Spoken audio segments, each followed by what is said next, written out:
Welcome back to online classes of Semestar Global School. Students, today we are going to start second part of our video on the topic motion and measurement of distances. In this video, we will discuss about rest and motion. First, we will discuss what is motion. Now see, this is Ben. He wants to move the table from point A to point B. What will he do? Yes, he will push the table in the direction of point B. You see that as he pushes the table, it starts moving.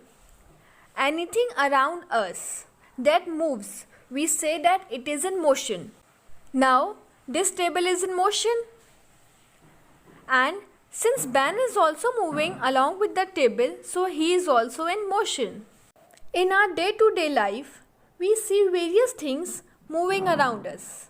I am giving you some simple examples of motion. Vehicles moving on the road, people walking across streets, birds flying in the sky, and so on. Do you know that Earth and the other planets also undergo motion? Yes, they are revolving around the sun.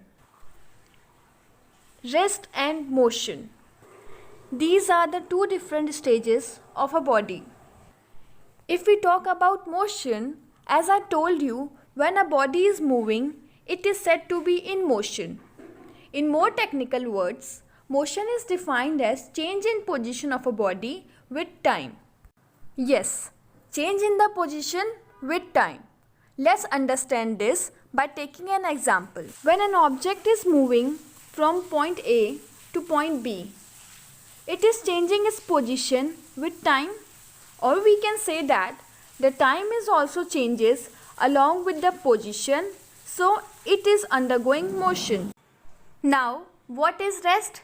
If we look around us, we observe that many objects do not appear to move. Thus, we consider them at the state of rest. A body is said to be at rest if its position does not change with time.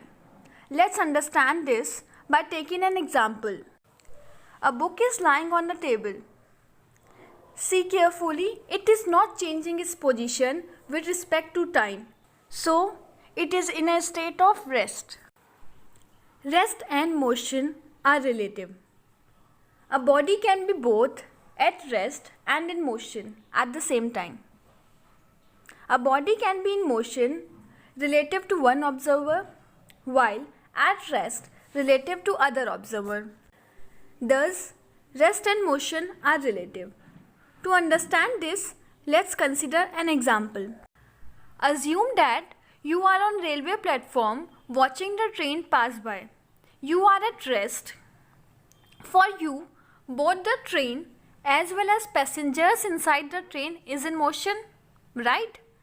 But for a person sitting inside the train, for him, the people in the train are not moving. They are at rest. Now, listen carefully. For the observer at rest on the platform, the passengers inside the train are moving. But for the person inside the train, for him, other passengers are at rest. Now, what does it mean? This means motion of an object is relative to the observer. For different observers, the motion may be different.